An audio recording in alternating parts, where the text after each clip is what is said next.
નમસ્કાર, ગુજરાત ફર્સ્ટના ડિજિટલ પ્લેટફોર્મમાં આપનું સ્વાગત છે. હું છું આપની સાથે વિકાસ મકવાણા. તો અત્યારે ગુજરાતભરમાં મંત્રીમંડળના પુનઃગઠન વિશે ચર્ચા થઈ રહી છે. તમામ મંત્રીઓ આ તમે જોઈ રહ્યા છો, આ છે ગુજરાતનું દાદા સરકારનું 2.0 કે જેઓ પોતાનો ચાર્જ પણ સંભાળી ચૂક્યા છે, ખાતાઓની ફાળવણી પણ થઈ ચૂકી છે.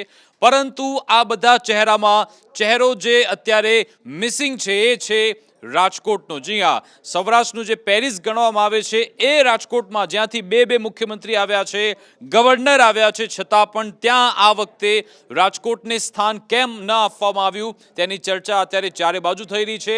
જયેશ રાદડિયા, જેની છેલ્લી ઘડી સુધી એમના નામની ચર્ચા ચાલતી હતી કે ભાઈ એ તો ફિક્સ જ છે, એ તો ડેપ્યુટી સીએમ બનવાના છે. જો કે એમનું નામ પણ આ વખતે નથી આવ્યું. દર્શિતા શાહ હોય કે પછી ઉદય કાનગડ હોય, તેમને આ મંત્રીમંડળમાં સમાવવામાં નથી આવ્યા. એને લઈ સૌરાષ્ટ્રના રાજકારણમાં જોરદાર ચર્ચા ચાલી રહી છે કે આખરે કેમ એવું થયું કે રાજકોટને આ વખતે મંત્રીમંડળમાં બાકાત રાખવામાં આવ્યું છે. જે ભાજપના નેતાઓ છે, જે કેમેરા સામે આવીને એવું તો કહે છે કે ભાઈ જિલ્લામાંથી એક તો આપ્યું છે, જસદણની વાત થઈ રહી છે. કુંવરજી બાવળિયા, જેમને કેબિનેટ મંત્રી બનાવવામાં આવ્યો, જો કે કુંવરજી બાવળિયાનો વિષય અલગ છે. બાકીની જે, કારણ કે એ તો પહેલાથી હતા જ અને કમિટમેન્ટ સાથે આવેલા છે ભાજપમાં, તો બાકીના લોકોને આમાં કેમ સમાવવામાં આવ્યા? શું એની પાછળ કોઈ રણનીતિક આમાં એક આખો ખેલ પાડવામાં આવ્યો છે કે પછી જે અંદર તળા પડેલા છે અને પછી વિજયભાઈ રૂપાણી ગયા બાદ પણ જે હવે સંગઠનમાં ફેરફાર આવી રહ્યા છે, અથવા તો રાજકોટમાં જે ત્યાં ભડકો સર્જાયેલો છે, શું તેની પાછળનું આ મહત્વનું કારણ છે, અથવા તો હજુ પણ કોઈ એક સબક શીખવાનો પ્રયત્ન થઈ રહ્યો છે? આ તમામ વિશે આપણે વિગતવાર વાત કરીશું. આપણી સાથે ધર્મેશ જોડાઈ ગયા છે. ધર્મેશ, રાજકોટની તો એવી વાત ચાલતી હતી કે ભાઈ રાજકોટમાંથી ધારાસભ્ય શહેરમાંથી આવશે જ, જે મંત્રીમંડળમાં સમાવિષ્ટ હશે, પરંતુ એવું થયું નહીં. ન જયેશ રાદડિયા આવ્યા કે ન દર્શિતા શાહ, ન ઉદય કાનગડ, કોઈના નામ ના આવ્યા. આપને શું લાગી રહ્યું છે, શું કારણ રહ્યું કે આ મંત્રીમંડળમાં રાજકોટને બોયકોટ કરાયું, જે ચર્ચા થઈ રહી છે?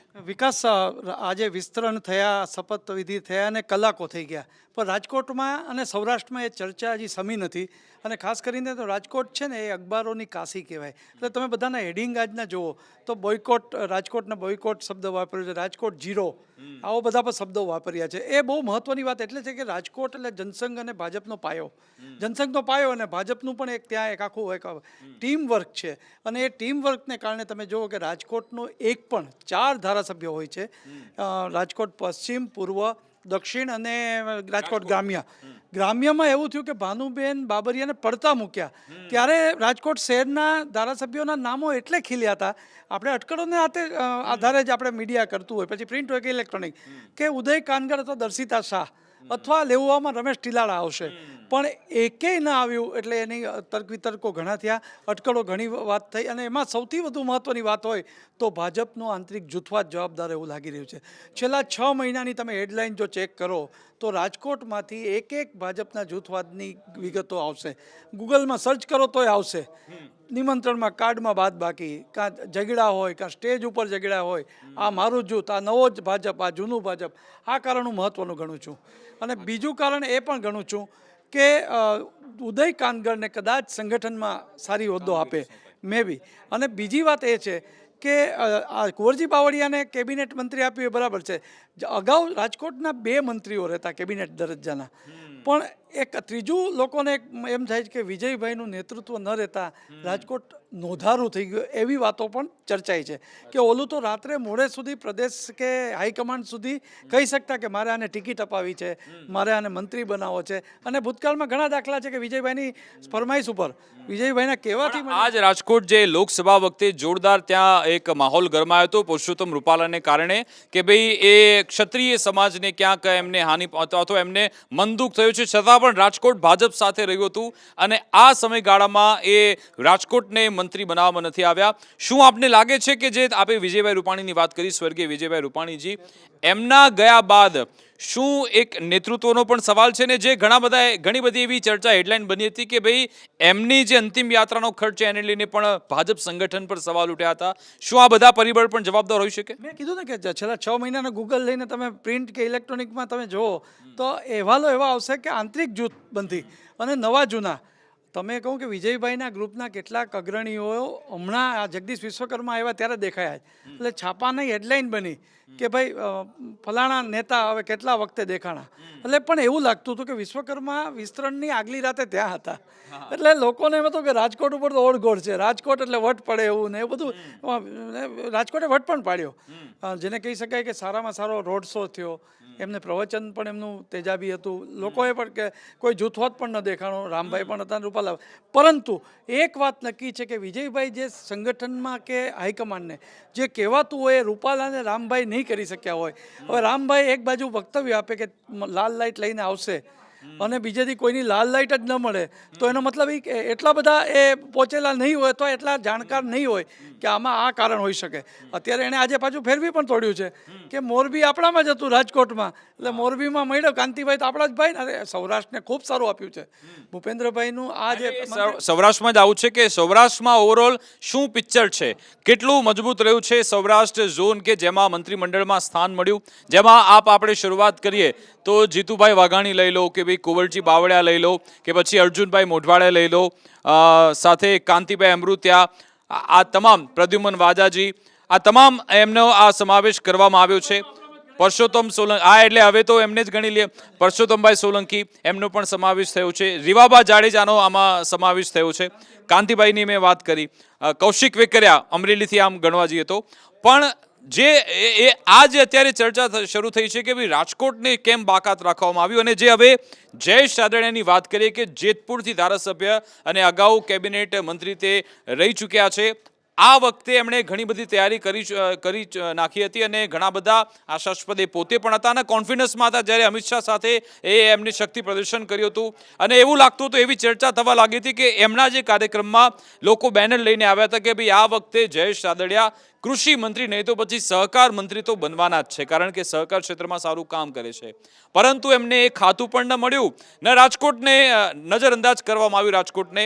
તો આ બધા હવે જયેશ રાદડિયા કોઈ નવા જૂની કરે એવું આપને લાગે છે, જે સંકેત મળી રહ્યા છે પ્રમાણે? નવા જૂની કરતાં હું જ્યારે ઉત્તર ગુજરાત ગયો ને તો ઉત્તર ગુજરાતના એક નેતાએ મને કીધું હતું કે ધર્મેશભાઈ રાજકારણ એટલે કેવું, ઉત્તર ગુજરાત ને સૌરાષ્ટ્ર કચ્છનું. એટલે મને કે તમે ત્યાં ધડાકા કરી નાખો, એટલે બોલી દો, બાંધી દો, જે કાંઈ. ઉત્તર ગુજરાતનું રાજકારણ એવું છે કે તમારી પીઠ પાછળ હાથ ફેરવાય ત્યારે તમે ઘેરે જાઓ ત્યારે ખબર પડે કે આપણે પતી ગયા છે. આવું રાજકારણ કદાચ જયેશ રાદડિયા સાથે ખેલાયું હોય એવું લાગે છે. ભલે એ તો એમનું પરિવાર, મને હમણાં જ જાણવા મળ્યું છે કે મથુરામાં પરિક્રમામાં છે, આખો પરિવાર છોડી, પોતાના બધા જ પરિવાર છોડીને પોતાને તો આ ધારાસભ્ય તરીકે આવવાનું જ હતું. મંત્રી તો બનવાનું જે કાંઈ કમિટમેન્ટ નહીં હોય કે જે હોય, પણ મંત્રી બનવા માટે 2 દિવસની જે પંચકોશી પરિક્રમા કે કંઈક કહેવાય છે મથુરામાં, વૈષ્ણવો ખૂબ કરે છે. અને એમાં આખો પરિવાર ત્યાં હતો. હજી એમના મોટા ભાઈ ને નાના ભાઈ ને બધા ત્યાં જ છે. એટલે આ એક એ છોડીને આવ્યા ત્યારે એને એમ લાગતું હતું કે આ ઇટાલિયાનું જે વર્ચસ્વ છે તો થશે. પણ બીજો એક ગેમ એવી રમાણી, મને એવું લાગે છે કે લેઉવા પાટીદારમાં પેરેલલ નામ જતા હતા, જીતુ વાઘાણી, જયેશ રાદડિયા, જીતુ વાઘાણી. એમાં આ ગેમ રમાણી હોય એવું લાગી રહ્યું છે. એ ગેમ કોણે રમી હોય, કેમ થયો, અને હાઈકમાન્ડનો નિર્ણય સર્વમાન્ય છે. પરંતુ જયેશ રાદડિયાએ પણ કાલે કીધું છે, આજે દિલીપ સંઘાણી પણ ગુજરાત ફર્સ્ટ ઉપર કીધું છે કે ભાઈ સૂચક છે કે વ્યક્તિત્વ તરીકે સારું હતું તો કેમ નહીં એને તક આપવાની જરૂર હતી. હવે જો તમે જીતુ વાઘાણી રિપીટ કરતા હોય તો જયેશ રાદડિયાને શું કામ નહીં? એટલે રિપીટ એમની નરેશ પટેલ, આપણે જાણીએ છીએ કે બંનેનું એક કોડ વોર ચાલતું રહેતું હોય છે, જયેશ રાદડિયા વર્સિસ નરેશભાઈ. અને દિલીપ સંઘાણી તો એકવાર બોલી પણ ગયા હતા આપણા જ પ્લેટફોર્મ પર કે હું પોતે મધ્યસ્થી કરાવવા તૈયાર છું, પરંતુ એ પછી શું મધ્યસ્થી થઈ કે કેમ કોઈને ખબર નથી. શું નરેશભાઈ પટેલ આમાં, એ તો ભલે ના પાડે છે કે ભાઈ હું આમાં કોઈ સામાજિક રાજકીય રીતે હું આ ફક્ત સમાજનું જ મારું આ મન છે, આમાં એનો કોઈ રાજનીતિક ઉપયોગ નથી, શું એમની કોઈ ભૂમિકા હોઈ શકે છે આપને લાગે છે ખોડલધામની? એના પડઘા મેં તમને કીધું ને કે પાછળ પીઠ પાછળ હાથ રાખ્યો હોય અને પછી ખબર પડે કે આ ઘા જે મોટો ઘા મારી દીધો એવું બની શકે. એટલે મને એક વાત યાદ આવે છે કે જે દિવસે આ કાર્યક્રમ થઈ રહ્યો હતો ત્યારે પાછા ગોપાલ ઇટાલિયા, નરેશ પટેલ બંને મુલાકાત કરતા હોય છે. આપણે એ દ્રશ્યો જોયા હતા કે એક બાજુ જયેશ રાદડિયાનું શક્તિ પ્રદર્શન થઈ રહ્યું છે અને આ બાજુ ગોપાલ ઇટાલિયા, નરેશ પટેલની મુલાકાત પણ થઈ છે. બધા હા, એટલે એ સૂચક છે.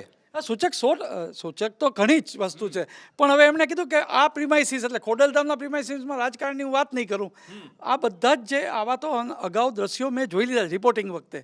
નરેશભાઈનું તમને કડવા જ ન મળે. જે તે સમયે કોંગ્રેસમાં જોડાવાની વાત હતી, એરપોર્ટમાં અમે જોયા, પ્લેનમાં ઉતરતા હોય તો એ કહેતા નહીં કે કોને મળ્યા, રાહુલને મળ્યા કે પ્રશાંત કિશોરને મળ્યા, એ પણ ન કહેતા. એટલે એકદમ જેને કહી શકાય કે ઉત્તર ગુજરાતનું રાજકારણ હવે મને સૌરાષ્ટ્રમાં આવતું હોય એવું લાગે કે ભાઈ દોસ્તના દોસ્ત, દુશ્મનનો દુશ્મન, પણ રહેવાય બધું સરખી રીતે.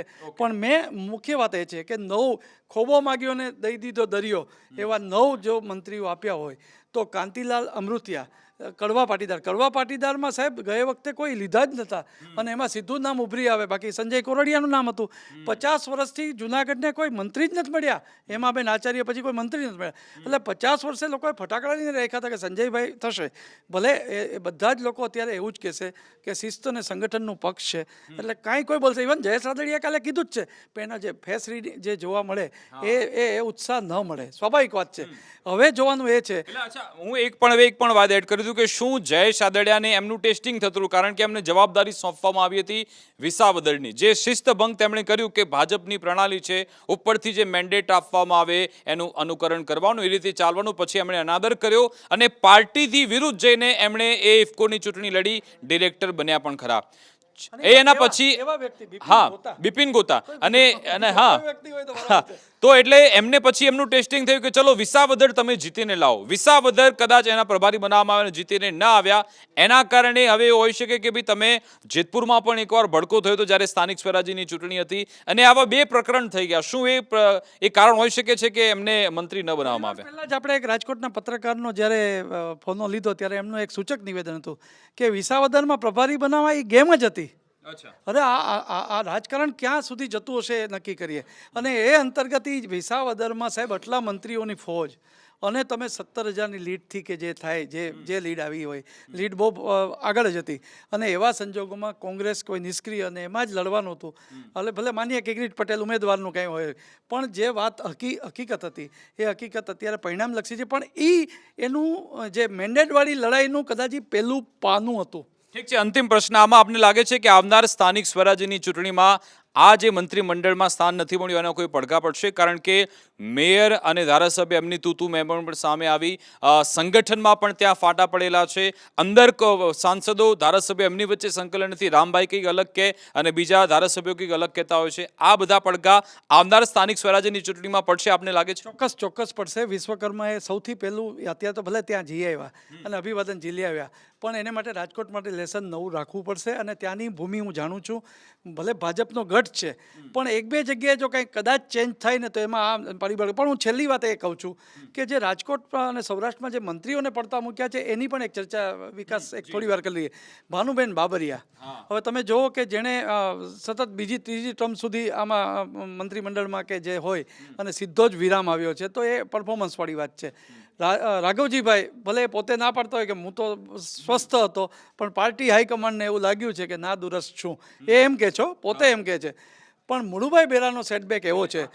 જો માની લો કે રાઘવજીભાઈ પટેલ એ અસ્વસ્થ છે તો પછી શું પરસોત્તમભાઈ સોલંકી સ્વસ્થ? સૌરાષ્ટ્રના છે, એ પણ સૌરાષ્ટ્રના છે. એટલે એ પણ વાત. પણ અત્યારે જે મને સમાચાર મળી રહ્યા છે ખાસ કરીને આહિર સમાજમાંથી, ભલે ત્રિકમભાઈ છાંગાને લીધા, એ કચ્છના છે, ચાન્સ મળ્યો એને રાજી છે. પણ એમનું કહેવાનું છે કે આ એવો વ્યક્તિત્વ હતો કે જેણે ઈસુદાનને હરાવ્યો, વિક્રમ માડમને હરાવ્યો. આ એવી સીટ પ્રતિષ્ઠાવાળી હતી, જાયન્ટ કિલર કરી શકાય. એનો વાંક શું? આવું મને 1-2 દિવસમાં એના અંદેશા પર દેખાશે. પણ સૌથી મહત્ત્વની વાત એ છે કે મુળુભાઈ બેરાનું લોકોને હજી એમના પરિવારજનો હોય કે આહિર સમાજ હોય કે અન્ય લોકો પણ જે બીજા સમાજના છે ને એ પણ કહે કે મુળુભાઈને કેમ પડતા મૂકવાનું કારણ શું? આ બહુ મહત્ત્વની વાત થઈ શકે છે. એટલે ઘણી બધી ચર્ચાઓ થઈ રહી છે. હવે એના કેવા પ્રત્યાઘાત પડે છે, કેવા પડઘા સંભળાય છે આપણને આવનારા સમયમાં જાણવા મળશે. પરંતુ રાજનીતિક રીતે હવે નવી તસવીરો સામે આવી ગઈ છે. આ ગુજરાત સરકારની આ તસવીરો છે મંત્રીઓની. હવે જોવાનું રહેશે કે જ્યાં બાદબાકી થઈ છે, જેમને પડતા મૂકવામાં આવ્યા છે, શું એ કોઈ નવા જૂની કરી શકે કે આમાં આવનારા સમયમાં કેવા રાજનીતિક ઘટનાક્રમ બદલાય છે એના પર પણ નજર રહેશે. અમારી વિશેષ રજૂઆત અંતર્ગત બસ આટલું જ. આવા જ વિશેષ માહિતી સાથે, વિશેષ આવા વિડીયો સાથે આપની સમક્ષ આવતા રહીશું. નમસ્કાર.